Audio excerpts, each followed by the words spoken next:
Considerad aquel que sufrió tal contradicción de pecadores contra sí mismo, para que vuestro ánimo no se canse hasta desmayar, porque aún no habéis resistido hasta la sangre combatiendo contra el pecado. Y habéis ya olvidado la exhortación que como a hijos se os dirige, diciendo: Hijo mío, no menosprecies la disciplina del Señor, ni desmayes cuando eres reprendido por él. Porque el Señor al que ama disciplina y azota a todo el que recibe por hijo. Si soportáis la disciplina, Dios os trata como a hijos. Porque ¿qué hijo es aquel a quien el Padre no disciplina? Pero si se os deja sin disciplina, de la cual todos han sido participantes, entonces sois bastardos y no hijos. Por otra parte, tuvimos a nuestros padres terrenales que nos disciplinaban y los venerábamos. ¿Por qué no obedeceremos mucho mejor al Padre de los Espíritus y viviremos? Y aquellos ciertamente por pocos días nos disciplinaban, como a ellos les parecía, pero este para lo que nos es provechoso, para que participemos de su santidad. Es verdad que ninguna disciplina al presente parece ser causa de gozo, sino de tristeza, pero después da fruto apacible de justicia a los que en ella han sido ejercitados. Por lo cual levantad las manos caídas y las rodillas paralizadas, y haced sendas derechas para vuestros pies, para que lo cojo no se salga del camino, sino que sea sanado. Padre, te damos gracias por esta porción de tu santa palabra, Señor. Queremos pedirte que hoy tú nos puedas hablar, Señor. Habla profundamente, Señor, con esa espada poderosa que penetra, Señor, que divide, que da vida, que da aliento, que consuela, que enseña, que exhorta, Señor, que redarguye, Señor. Oramos para que tu palabra pueda ser hablada con toda claridad, con toda fluidez, con toda integridad, Señor. Y tú seas edificado, seas glorificado y santificado en medio nuestro. También oramos para que tu palabra traiga edificación a cada uno de los hijos tuyos que la ha de oír, Padre. Bendice al que habla, Señor, ayúdale y ayuda a los que oyen también, para que tú seas glorificado en todo, Padre. En el nombre de tu Hijo Jesús, Señor. Amén. Amén, mis hermanos. Como estuvimos viendo la vez pasada, estuvimos viendo un pasaje en Primera de Pedro, al final, de algunas exhortaciones que Pedro hacía a sus oyentes en un tiempo de prueba. Hoy vamos a continuar con una misma idea y vamos a usar la epístola a los Hebreos, especialmente este pasaje que leímos aquí en el capítulo 12, para continuar con el mismo pensamiento. Y el contexto es muy similar.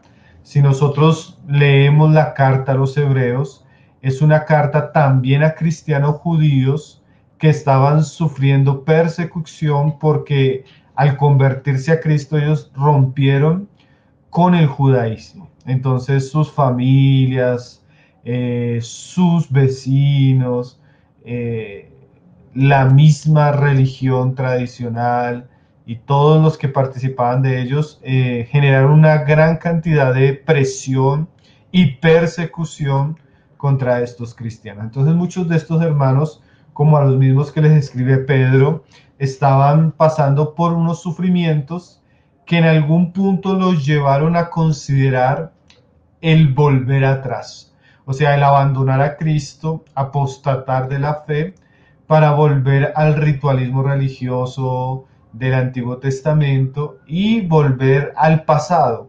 O sea, de alguna manera ellos estaban abandonando a Cristo y el autor a los Hebreos escribe una carta fenomenal, extraordinariamente profunda, donde les muestra a ellos la superioridad de Cristo sobre cualquier personaje del Antiguo Testamento, la superioridad de Cristo y de su obra sobre cualquier sombra o ritual del Antiguo Testamento, Y aquí ya en el capítulo 12 el autor también comienza a hacer unas exhortaciones finales, algunas muy fuertes, algunos mensajes también muy contundentes en el caso cuando nosotros abandonamos la fe, y también otros aspectos donde él exhorta para que ellos puedan entender las circunstancias que están viviendo. Entonces, en ese mismo contexto, nosotros vamos a leer estos pasajes y vamos a aprender también de lo que la palabra nos dice para un tiempo de aflicción, de sufrimiento que está llevando a algunos hermanos, especialmente a los que se escribe esta epístola históricamente, a volver atrás.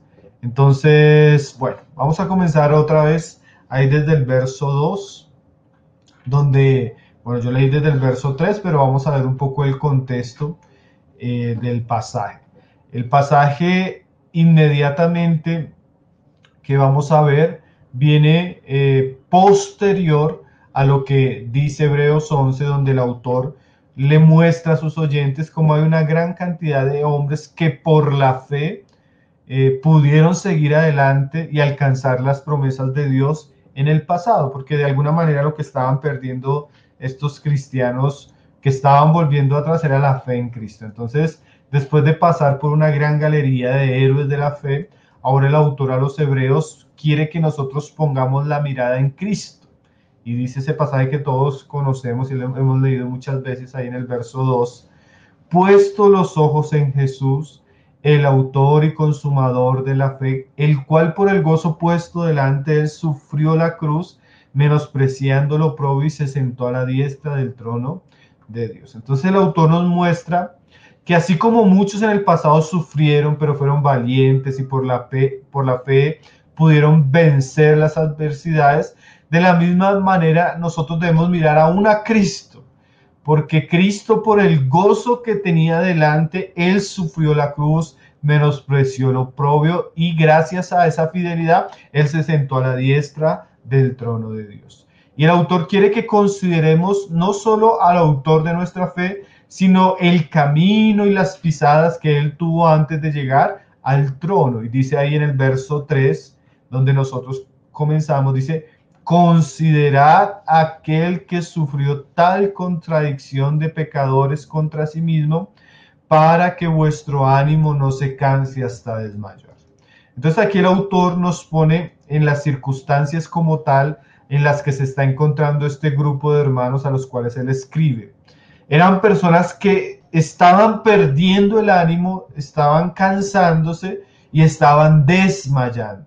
Entonces el autor le dice: miren a Cristo, miren la manera como Cristo sufrió, miren lo que Cristo vivió, miren las contradicciones que él vivió, cómo los pecadores se levantaron contra él mismo, y aprendan de Cristo. Entonces el contexto, como lo veíamos la vez pasada y en este también, es un contexto donde los hermanos están pasando unas pruebas, una serie de dificultades que los puede llevar a escandalizarse y a desanimarse al punto de volver atrás. En ese mismo contexto se nos va a introducir la idea o la enseñanza de la disciplina del Señor. Porque ellos estaban escandalizándose con los sufrimientos, con las adversidades, con las contrariedades que ellos estaban pasando. Y el autor ahora, después de mostrarnos cómo Cristo sufrió, él va a introducir la idea de la disciplina cristiana. La disciplina en el sentido de que Dios a sus hijos los disciplina. Y vamos a ver cómo el autor, en medio de todo lo que ha venido diciendo y lo que va a decir, nos va a mostrar que muchas de las circunstancias que nosotros estamos pasando son instrumentos de Dios para santificarnos, son instrumentos de Dios para hacernos madurar, son instrumentos de Dios para que demos un fruto más puro y más glorioso. Ahora, entonces, vamos a comenzar a meditar en esos pasajes, ya teniendo pues el contexto general e inmediato de la carta. Entonces, bueno, dice ahí: considera aquel que sufrió tal contradicción de pecadores contra sí mismo. O sea, miremos que Cristo sufrió siendo quien era, porque él era santo, puro, y él pasó por aflicciones y contradicciones contra sí mismo. Entonces, eso nos muestra, hermanos, y yo creo que eso nos aclara un poco la idea de que la disciplina que el autor va a mostrar para nosotros como cristianos no necesariamente tiene que ver con relación a nuestro pecado. Porque si Cristo sufrió tal contradicción, tal sufrimiento, como hijo padeció, Él no lo padeció porque Él fuera pecador, ¿sí? Él lo padeció por causa de que ese era el camino que Él tenía que vivir para aprender ciertas cosas como la obediencia, como nos lo dicen los primeros capítulos, y así llegar a ser autor de eterna salvación. Entonces es bueno que nosotros entendamos que la idea de la disciplina de Dios hacia nosotros no necesariamente es porque haya pecado. Puede que haya pecado en nosotros y Dios tenga que disciplinarnos por eso. Pero aquí la idea que el autor va a introducir va mucho más allá de solo el asunto del pecado. La disciplina es como tal un instrumento que Dios usa para hacernos crecer, para hacernos madurar y para santificarnos. Ahora dice el verso 4, comparando el sufrimiento del Señor al sufrimiento que nosotros podemos vivir y que estaban viviendo nuestros hermanos. Dice ahí en el verso 4. Porque aún no habéis resistido hasta la sangre, combatiendo contra el pecado. O sea, nuestro sufrimiento no se va a comparar nunca con el del Señor. Hay miles de kilómetros de distancia entre nuestras pruebas y la prueba que el Señor vivió. Porque el Señor resistió una prueba llevando y combatiendo contra el pecado y la maldad del mundo que fue puesta sobre Él en la cruz del Calvario. Nosotros sufrimos para madurar, sufrimos para poder dar fruto, aún sufrimos por nuestros pecados, mas Cristo sufrió de una manera inigualable, porque Él sufrió por el pecado del mundo, siendo Él inocente de ese pecado. Entonces la comparación nos hace a nosotros no desmayar. La comparación nos hace ver pues el ejemplo de Cristo y también ver en la dimensión correcta nuestros sufrimientos. Entonces ahí comienza el asunto de la disciplina en la vida cristiana, la disciplina del Señor. Dice el autor en el verso 5, habéis ya olvidado la exhortación que como a hijos se os dirige diciendo, Hijo mío, no menosprecies la disciplina del Señor, ni desmayes cuando eres reprendido por Él. Entonces hay una exhortación que el autor toma, claro, ya de unos pasajes del Antiguo Testamento, donde Salomón nos hablaba bastante de la disciplina del padre hacia el hijo. Aquí la palabra que usa el autor en el griego es paideia, que tiene una raíz que es de padre y hijo y denota la formación de un niño. Esa palabra disciplina es una palabra que denotaba el trabajo que hacía un padre para formar a su hijo.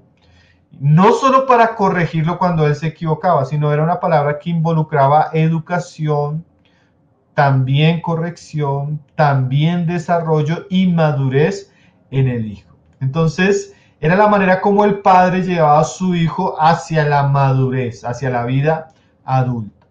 Entonces, dice ahí que no debemos menospreciar la disciplina del Señor. Entonces, aquí el autor a los hebreos comienza a enseñarle a los hebreos que las circunstancias difíciles que ellos estaban viviendo, en las cuales algunos estaban escandalizando, eran instrumentos de Dios y parte de su disciplina, con el fin pues de corregirlos, con el fin de educarlos y con el fin de llevarlos a la madurez. Ese es el tema que vamos a tratar hoy, la disciplina del Señor y lo que produce la disciplina del Señor y cómo nosotros deberíamos enfrentar la disciplina del Señor. Dice ahí, ya habéis olvidado la exhortación. Esa palabra, ya habéis olvidado la exhortación, nos da a entender que cuando vinieron las circunstancias para estos cristianos, ellos en algún momento perdieron de vista una exhortación que conocían, que era antigua. Ellos perdieron de vista aquella luz que habían recibido de la palabra de Dios, de los caminos de Dios, y parece que como si esa parte de la palabra la hubieran olvidado. Y a veces nosotros aprendemos cosas de la palabra del Señor, aprendemos la importancia del discipulado, la disciplina, el quebrantamiento, la negación propia, cómo Dios trabaja con nosotros a través del sufrimiento. Y a veces lo hemos escuchado. Hemos leído libros, hemos escuchado a los hermanos predicar sobre estos asuntos, pero a veces cuando vienen las pruebas como que tenemos la tendencia a olvidar. ¿Sí? El autor no va a hablarles algo nuevo, el autor va a hablarles algo que ya conocían. El autor va a hablarles algo que ellos ya habían oído. Y yo podría decir lo mismo, hermano. No hay nada nuevo debajo del sol. Yo no pretendo hablar algo diferente o algo nuevo que los hermanos tal vez nunca han escuchado. Yo sé que muchos de mis hermanos han escuchado estos asuntos. Pero es bueno volverlos a considerar porque nosotros tenemos la tendencia a olvidar. Olvidar exhortaciones que Dios nos ha dicho como hijos. Esto no es para el mundo, esto no es para el impío. Hay exhortaciones de la palabra que son para los impíos. Esta exhortación es para hijos de Dios. O sea que si usted es hijo de Dios, esta exhortación es para usted. Y no debe olvidar esta exhortación, porque como nos va a decir el autor, tarde o temprano, de una manera u otra, Dios a todos sus hijos los pasa por jornadas de disciplina y quebrantamiento espiritual.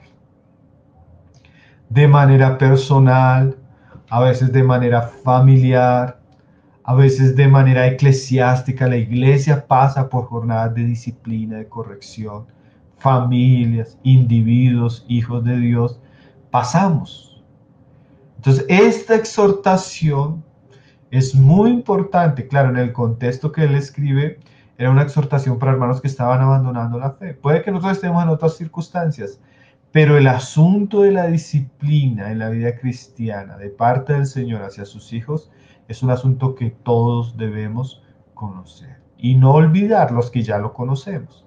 Entonces dice, y ya habéis olvidado la exhortación que como a hijos se os dirige, diciendo, Hijo mío, no menosprecies la disciplina del Señor, ni desmayes cuando eres reprendido por Él. Entonces, hay dos cosas que primero el autor comienza a decirnos, aquellos que somos hijos, en cuanto a la disciplina del Señor. La primera es, no menosprecies, y la segunda, no desmayes a causa de. Entonces, ¿qué es menospreciar? Cuando nosotros no entendemos una circunstancia, tenemos la tendencia a quitarle el valor a eso que está sucediendo. Y muchas veces cuando el Señor nos pasa o nos dirige a ciertas jornadas, nosotros pudiéramos perder el valor de esa jornada o quitarle el valor de esa jornada y desperdiciar los grandes beneficios de esa jornada porque nuestro corazón reacciona incorrectamente hacia las circunstancias que Dios está permitiendo. Entonces, aquellas cosas que estos hermanos estaban viviendo podían llevarlos a escandalizarse o podía llevarlos a crecer espiritualmente. ¿Sí? Una misma situación, una misma jornada puede hacer que algunos crezcan espiritualmente o puede hacer que otros fracasen. ¿Sí? Ahora, nosotros podemos menospreciar la disciplina del Señor en muchos sentidos. ¿Sí? Podemos volvernos insensibles a Dios, hacia su palabra, de tal manera que no reconozcamos la mano de Dios en las circunstancias. ¿Sí? A veces pensamos que son las personas, que son nuestros padres, que son los ancianos de la iglesia. A veces pensamos que es el gobierno. A veces pensamos que es esto, es aquello. Y se nos olvida que nada acontece sino de la voluntad del Señor. Se nos olvida que el Señor dice que a los que aman a Dios todas las cosas les ayudan a bien. Entonces como que vemos todos los instrumentos, pero a veces no vemos la mano de Dios y menospreciamos a Dios en medio de las circunstancias. ¿De qué otra manera podemos menospreciar, además de no ver la mano de Dios? Muchas veces nosotros, en vez de soportar pacientemente las circunstancias, como aquellos héroes santos que el autor estaba describiendo en el capítulo 11, comenzamos a quejarnos, a murmurar, comenzamos a de alguna manera mostrar nuestra insatisfacción con las circunstancias. ¿Por qué esto me sucede a mí? ¿Por qué esto le sucede a mi familia? ¿Por qué esto sucede en la iglesia?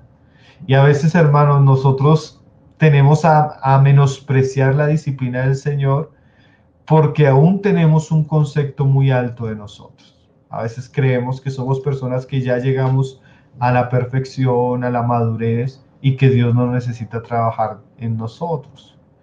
Pero como decía Arthur Pym, recordar cuánta escoria aún queda entre el oro, nos hace pensar que si Dios no nos ha tratado más severamente es por su misericordia. Pero en realidad hay muchas cosas que Dios necesita tratar en nuestras vidas. Por eso la disciplina es tan necesaria. Porque como decía nuestro hermano, entre el oro hay residuos o escoria que necesita ser quemada. Entonces Dios necesita pasarnos por el fuego y por el agua para quitar ciertos asuntos que hay en nosotros. Entonces menospreciamos la disciplina del Señor cuando no entendemos que la necesitamos. ¿Sí? Si a mí me dan un tratamiento médico y yo estoy sabiendo que estoy teniendo problemas de salud, yo voy a apreciar y valorar el tratamiento médico, porque mi condición me muestra que necesito ese tratamiento. De la misma manera, cuando yo entiendo que no he llegado a la madurez que debería llegar, que no soy el cristiano que Dios quiere que yo sea, que no estoy viviendo la santidad que Dios quiere que yo viva, ni estoy dando el fruto que Dios espera de mí, entonces yo voy a entender y voy a ver cómo es necesario que Dios trabaje en mi vida. Pero hay algunos que menospreciamos la disciplina del Señor porque ya nos creemos santos o perfectos. Cuando, hermanos, cuánto Dios necesita trabajar en nuestra vida. Cuánto Dios necesita trabajar en nuestra familia. Cuánto Dios necesita trabajar en sus iglesias. ¿Sí? Y debemos reconocer que la necesitamos. ¿Sí? Hay hermanos que uno dice, uno los ve, son hermanos, son queridos, pero uno sabe que ellos necesitan la disciplina del Señor. Así como uno la necesita. ¿Sí? Entonces, en vez de frustrarnos y ser indiferentes a los tratos del Señor, debemos apreciar aquellos tiempos donde el Señor está tratando con nuestra alma. Apreciar aquellos tiempos donde el Señor está tratando con nuestro orgullo. Apreciar aquellos tiempos donde Dios está tratando con nuestra autosuficiencia. Sí. Y dice ahí, hijo mío, primero que todo recuerde, no menosprecies la disciplina del Señor. Yo podría hacer un paréntesis, sí, hermano, si usted siente que Dios lo está pasando por una jornada de quebrantamiento, no lo menosprecie. Es más, hermano, yo podría decirles con toda sinceridad que lo que nuestra generación está viviendo con el coronavirus y con las marchas y las protestas, independientemente de quién está detrás de todo esto, yo podría decir que nuestra generación merece eso y cosas mucho más fuertes. Y Dios quebranta al hombre, doblega al hombre, le quita la comodidad al hombre, lo lleva a circunstancias adversas para que el hombre se vuelva a Dios. Lo tremendo es que el hombre no entiende. ¿Sí? El hombre, y nosotros hoy entramos no, es el nuevo orden mundial, la conspiración, y sí, pero nada de ciertas cosas podrían suceder si Dios no las permitiera. Entonces, ¿por qué Dios está permitiendo tanto caos, tanto crisis en nuestra nación, en estos tiempos y en nuestra generación? Porque Dios quiere quebrantar al hombre. Y a veces es mejor, como decía un puritano del pasado decía, mejor una ciudad quebrantada y humillada ante Dios que una ciudad próspera pero que va rumbo a la destrucción.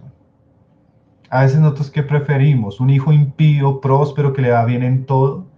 ¿O un hijo al que Dios quebranta, aflige y vuelve su corazón a Él?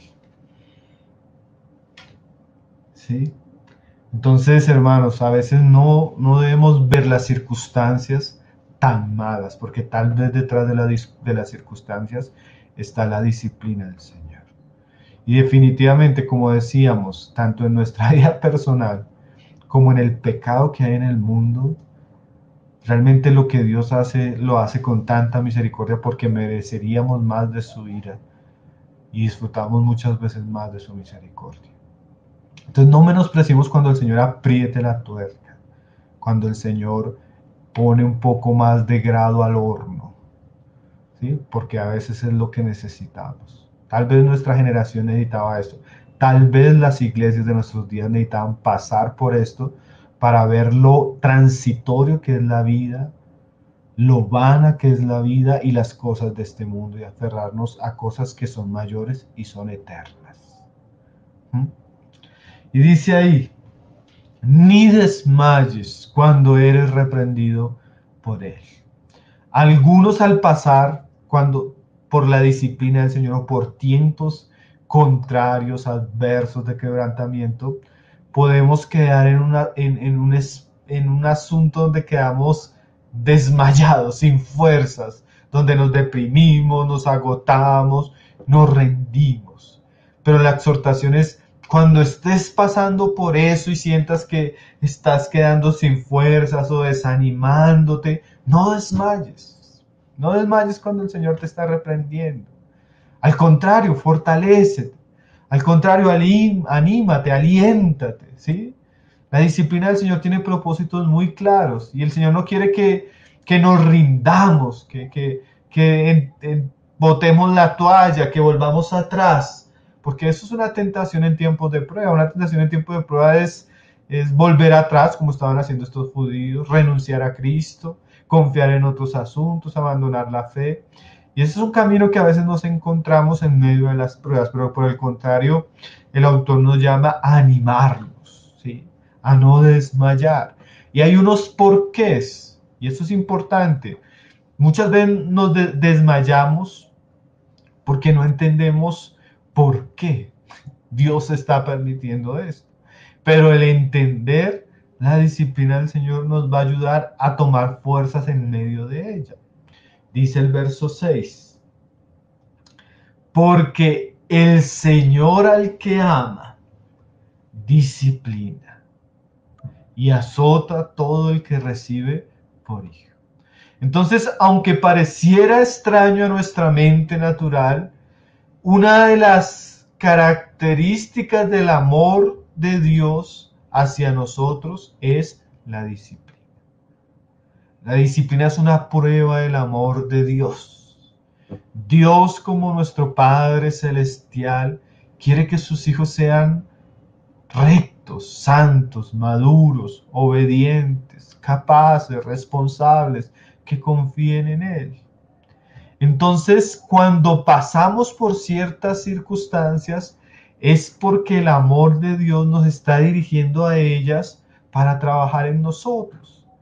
No existe nada que Dios haga que atente contra su carácter. Y si Dios es amor, todo lo que Él providencialmente permite en nuestras vidas es porque Él tiene el propósito de sacar un provecho en medio de esas circunstancias. Entonces necesitamos ver a nuestro Dios amoroso aún en medio de la disciplina. ¿Sí? Nosotros tenemos una falsa idea del amor.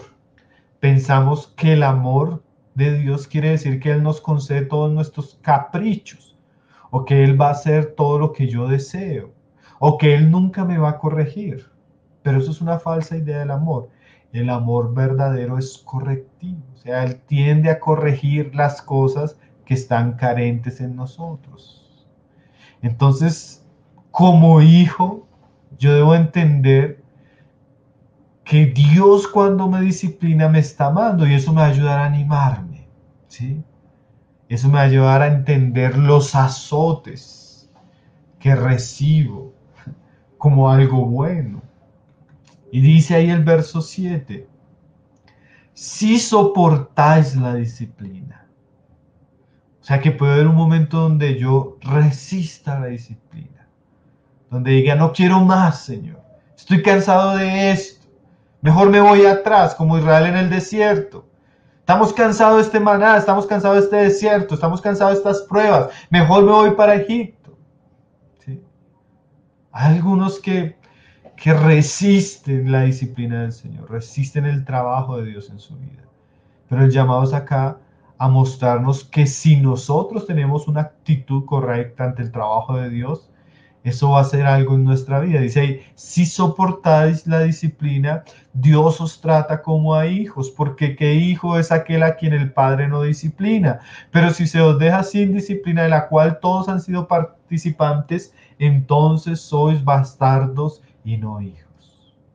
O sea, Dios tiene una relación de padre con los que Él redimió por su sangre. Él los protege, los enseña, los bendice. Y una evidencia de que Él nos bendice y de que somos sus hijos es que Él nos disciplina.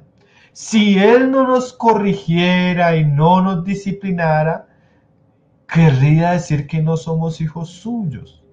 Y eso todos los padres lo saben.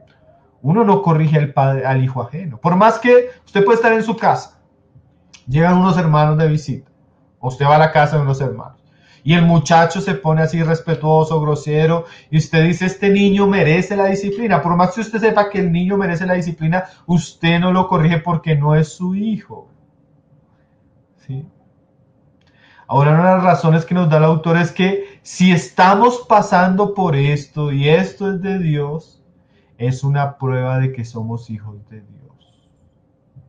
Yo le voy a decir a usted, mi querido hermano, en la fe en Jesucristo, que si usted es hijo de Dios, Dios le va a mostrar a usted que es hijo de Él por medio de la disciplina. Ahora, si usted no ha participado de la disciplina, o sea, si usted es una persona que vive bajo su propia voluntad, bajo su propia tiranía y egoísmo, entonces usted es un bastardo. O sea, si usted hace lo que se le da literalmente la gana y nadie lo corrige, nadie lo exhorta, nadie interviene en su vida o Dios no interviene en su vida, eso quiere decir que usted no es hijo de Dios. Porque el hijo de Dios está sujeto a la disciplina de Dios.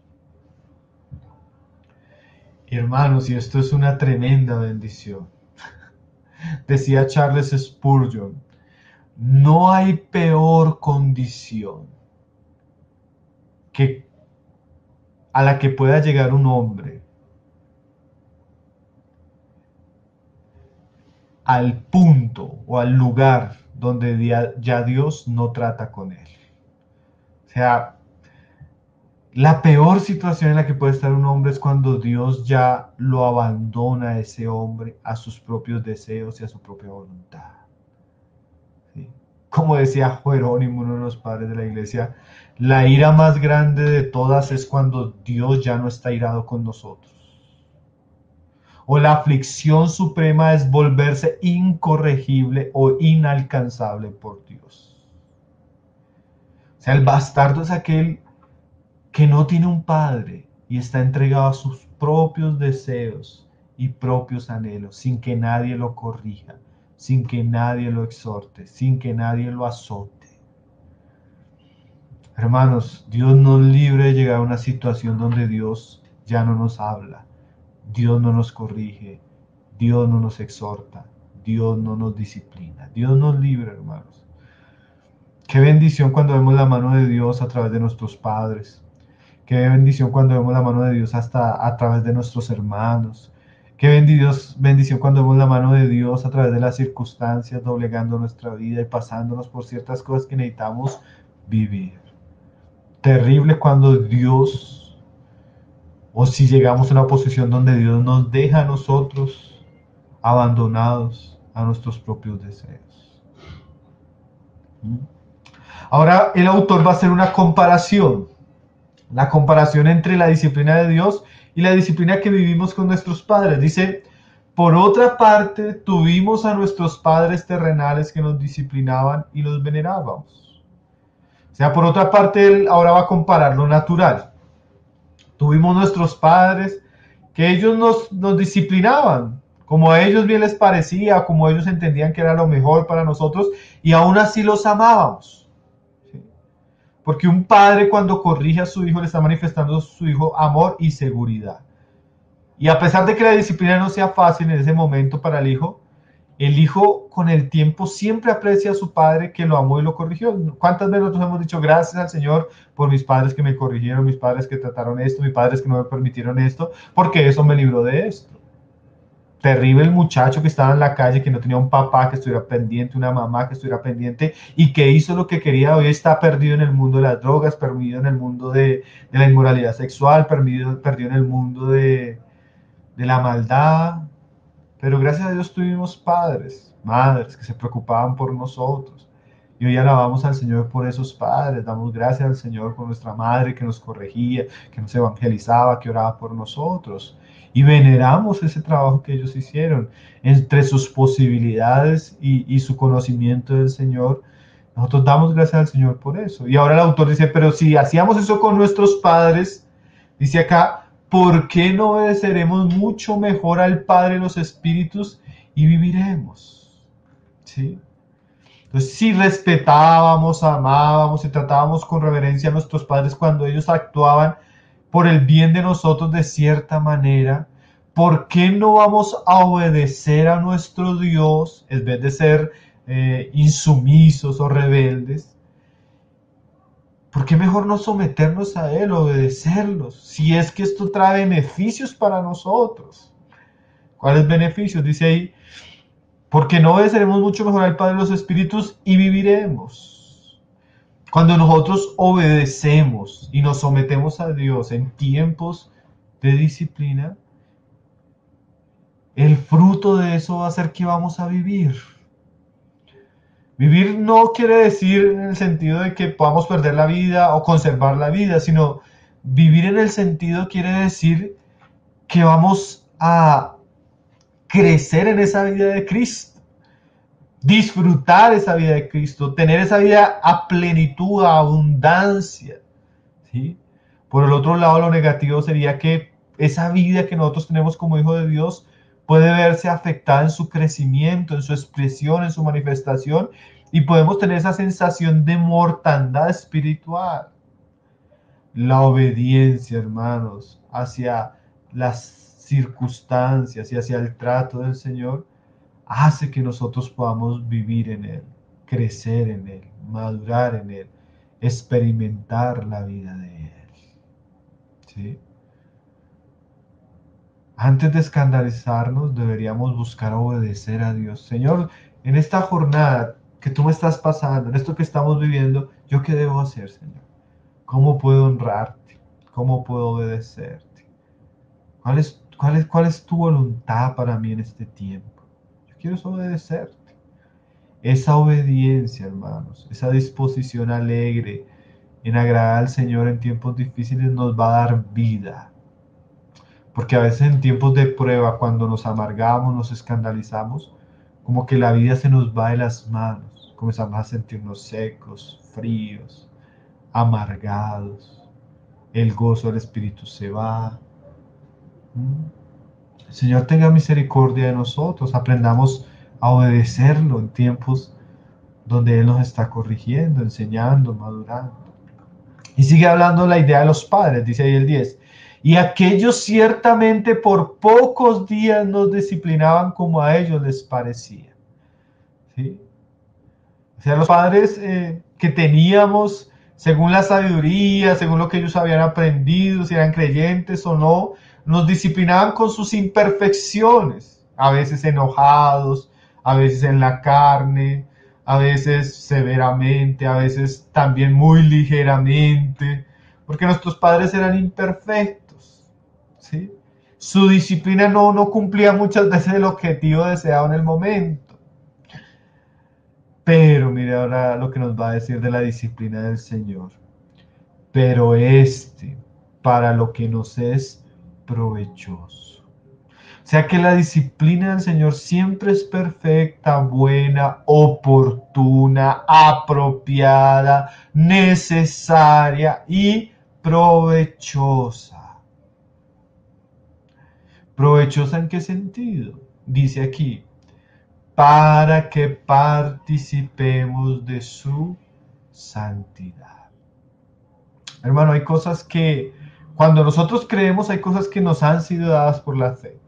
El Espíritu Santo, la vida eterna, la salvación, nacimos de nuevo, pero hay cosas de Dios que se van a desarrollar, se van a formar y van a crecer en nuestra vida en la medida que nosotros participamos de la disciplina del Señor.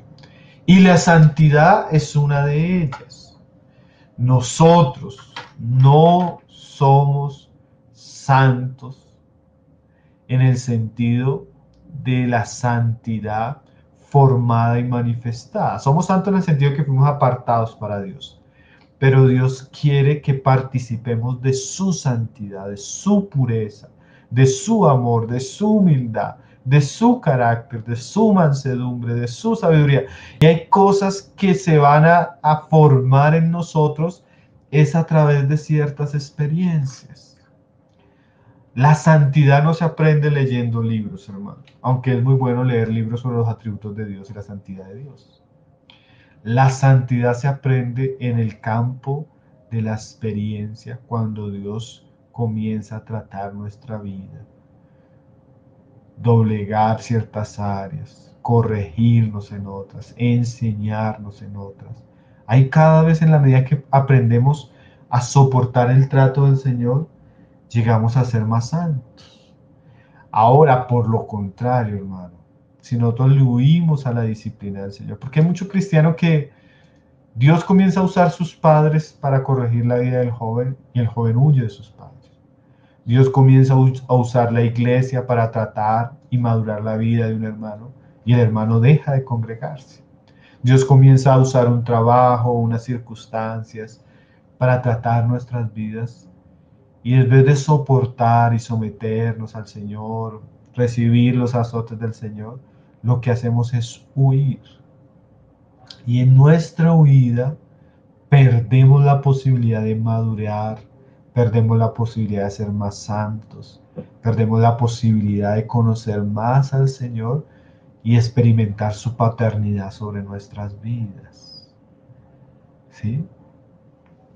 Aquel que le huye a la disciplina del Señor, le huye al crecimiento espiritual. Ahora, es bueno que entendamos, como lo va a decir el verso siguiente, que la disciplina tiene una característica muy particular, dice el verso 11.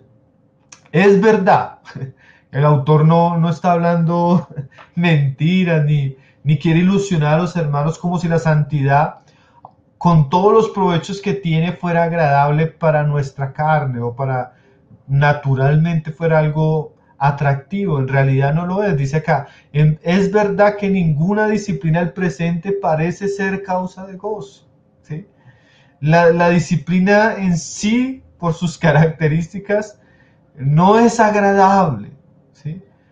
Ahora, si fuera agradable, tal vez no podría alcanzar el objetivo que ella se propone alcanzar. Entonces, nadie, pues definitivamente va a sonreír cuando, por ejemplo, el papá lo cogía a uno y lo iba a corregir. Ninguno de nosotros se reía en ese momento. Era un momento triste, era un momento difícil. A veces cuando uno ve a los hermanos que van a corregir a sus hijos, sacan la varita y se los llevan para el cuarto, los papás tienen una tremenda cara de tristeza. No solo el hijo, los papás también, porque en sí la disciplina es un asunto difícil, es un asunto que trae peso al corazón, porque no es agradable. Pero, hermanos, hay una tristeza que es buena. Dice Pablo en 2 Corintios 7:10 que hay una tristeza que es según Dios y que produce arrepentimiento para salvación. O sea, hay cosas en las que, aunque no es alegre en la carne, sino nuestra alma y nuestro ser siente tristeza, esa tristeza cuando nos lleva a Dios, nos lleva a conocer a Dios, a someternos a Dios, a santificarnos en Dios, a crecer en Dios. Es una tristeza buena para salvación, para madurez. Es una tristeza la cual no deberíamos evitar. Y yo creo que la palabra es muy clara, hermanos, al quitarnos la falsa idea que tiene a veces el cristianismo. El cristianismo a veces tiene la idea de que si tú vienes a Cristo, Dios te va a bendecir, Dios te va a prosperar, todo te va a ir bien, todo va a ser como si la vida cristiana fuera un parque de diversiones, un centro vacacional, pero la vida cristiana no es eso, hermanos. La vida cristiana es la formación de Cristo en nosotros. Y Dios usa muchas cosas para hacer eso en nosotros. Y a veces usa tristezas, hermano. Nosotros hace poco estábamos pasando una tristeza profunda con la iglesia acá en Ciudad Bolívar. Y, y algún hermano me decía, hermanos, realmente es una situación extremadamente triste, pero beneficiosa. Porque la disciplina no es agradable, hermanos. Pero sabemos que ella cumple una función beneficiosa para nuestras almas y no deberíamos evitarla, sino obedecer a Dios y recibir lo que Dios hace como un instrumento para aprender de Él, aunque tengamos que a veces llorar, porque a veces lloramos, hermano. Si usted está pasando un momento de tristeza porque Dios lo está pasando por ciertas situaciones difíciles y usted a veces tiene que llorar, llore, hermano. Derrame sus lágrimas delante del altar de Dios. ¿Mm? Si usted tiene su corazón apachurrado, doblegado, hágalo delante de Dios. A veces hay jornadas, hay tiempos, claro, para reír, pero también hay tiempos para llorar. ¿Sí? Y en el momento presente, en el momento que se está pasando, de pronto sea un poco difícil. Como cuando usted tiene una cirugía, usted está teniendo un dolor y sale la cirugía y está con ese resentimiento, pero después eso trae un beneficio para su cuerpo, para su salud. Entonces hay muchos tratamientos aún naturales que en el momento, cuando uno está haciendo ejercicio para ejercitar su cuerpo, usted en el momento siente dolor, cansancio y es difícil, pero después usted ve que su cuerpo tiene la oportunidad de recuperarse y se ve más fuerte, más vigoroso, entonces trae algo bueno. Entonces, si así es la salud o ciertas cosas naturales, también la vida espiritual, los tratos espirituales, los momentos de desierto, de quebrantamiento, de tristeza, en algún momento van a dar un fruto, hermano. En algún momento van a traer unos beneficios, ¿sí? Porque como veíamos, Dios en su dulzura y en su amor y en su paternidad ha diseñado la disciplina para hacerme crecer, para hacerme madurar, para formarme, para ser más como Él. Entonces sí, como dice ahí, porque como dice ahí, es verdad que ninguna disciplina del presente parece ser causa de gozo, sino de tristeza. Pero mire esta frase.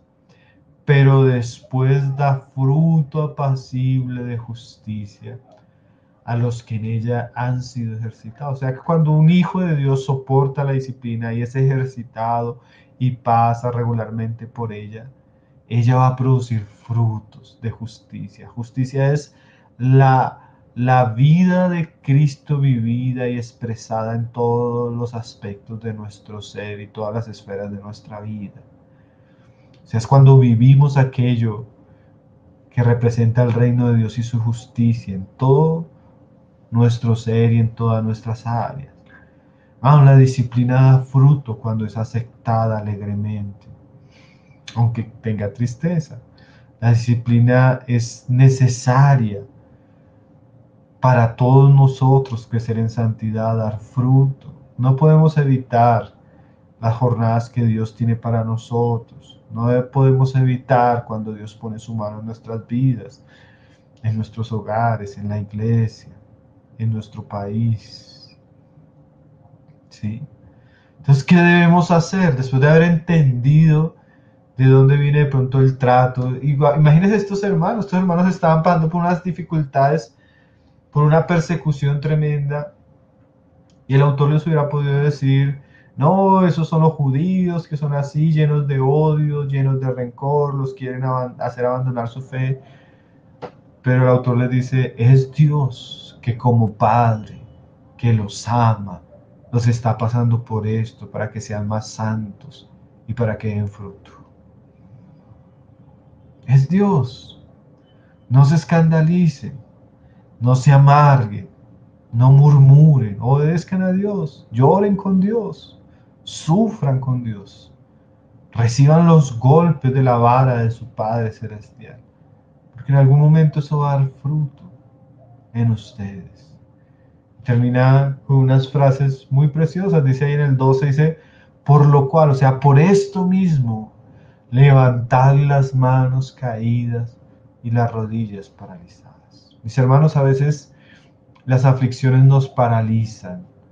Lo primero que cuando uno pierde la fuerza, lo primero que uno hace es bajar las manos, ¿sí? Y dejar de andar, sus rodillas se paralizan. Eso sucede cuando uno se agota, eso sucede cuando uno ha perdido la fuerza. Pero el mensaje de la disciplina para los hermanos era con el deseo de alentarlos. Levanten las manos, afirmen las rodillas. O sea, no caigan en desánimo ni en decaimiento espiritual. Por el contrario, levántense, no se rindan. ¿Sí? Es como si el autor les estuviera diciendo, lo mejor está por venir, pongan su mirada en Cristo y sigan adelante, avancen hacia la meta que tienen delante de ustedes.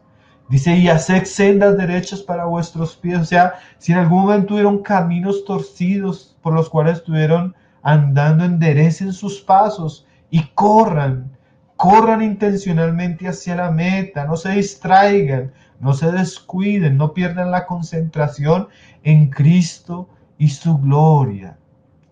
Dice, para que lo cojo no se salga del camino, sino que sea restaurado, sanado. Hermano, lo que nosotros hacemos, si nosotros nos fortalecemos y seguimos, eso va a tener un efecto en los cojos, eso va a tener un efecto en los débiles, eso va a tener un efecto en los que están caminando con debilidad o con aflicción. Si nosotros nos fortalecemos y seguimos adelante, vamos a poder animar a otros, fortalecer a otros y ayudar a otros que lo necesitan. Necesitamos ver hombres que a pesar de las aflicciones, de las circunstancias, se afirman y siguen adelante. Se afirman y son valientes, se afirman y soportan, se afirman y reciben los azotes de su padre sin escandalizarse y siguen poniendo la mirada en Dios. Es un mensaje muy importante. Si usted se desanima, si usted se escandaliza, otros que están poniendo la mirada en usted van a tener el mismo espíritu. Como lo va a decir más adelante el autor, la amargura es una raíz que contamina y contagia a los demás. La incredulidad, la tristeza en la carne y el desánimo pueden envolver familias e iglesias completas cuando no entendemos la disciplina del Señor. Pero hermanos, si nosotros entendemos que nuestro amado Padre Celestial está trabajando, nos está ayudando, está obrando y manifestando su amor en nosotros en medio de estas circunstancias, vamos a poderle seguir, vamos a poder aprender de Él, de su santidad y poder dar fruto de justicia. Entonces, como comenzaba la exhortación, mis hermanos, entonces es una exhortación para todos los hijos de Dios. Hijo mío, no menosprecies la disciplina del Señor. No menosprecies, no le pierda el valor al trato de Dios a su vida, mi hermano. Ni se escandalice, ni desmaye cuando es reprendido por Él. Todos necesitamos, como hijos de Dios, su disciplina. Todos necesitamos, como hijos de Dios, su trato, hermano. Tantas cosas que Dios necesita trabajar en nosotros. Es su amor el que nos está formando, es su amor el que está trabajando con nosotros. Y esperamos que Él pueda obtener el fruto deseado de su trabajo en nuestras vidas. Entonces, no nos escandalicemos. Por el contrario, afirmemos nuestros pies, nuestros brazos, sigamos adelante, hermanos, porque nos espera largo camino, pero nos espera una gloriosa, gloriosa recompensa a los que confiemos y esperemos en Él.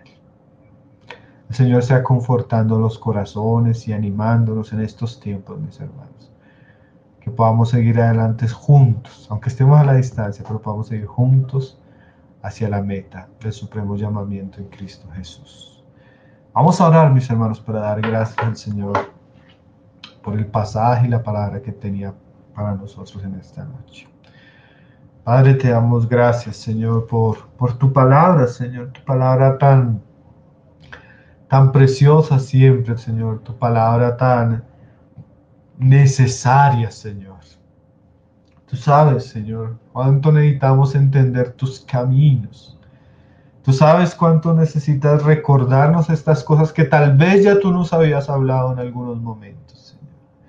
Pero que podamos guardarla, atesorarla en nuestro corazón y podamos entender tu mano, tu bondad en todas las cosas y podamos ser esos hijos que dan gloria a ti por lo que tú haces y estás haciendo en sus vidas. Señor, si hay alguno de nuestros hermanos, aún nosotros mismos, que en algún momento ha pensado desmayar o tiene sus manos caídas, sus pies paralizados, oramos para que tú le des fuerza, tú le des ánimo, tú confortes su corazón. Tú sabes la lucha, Señor, que cada uno de tus hijos vive, Señor, en estos tiempos, en cada circunstancia particular que tenemos, Señor.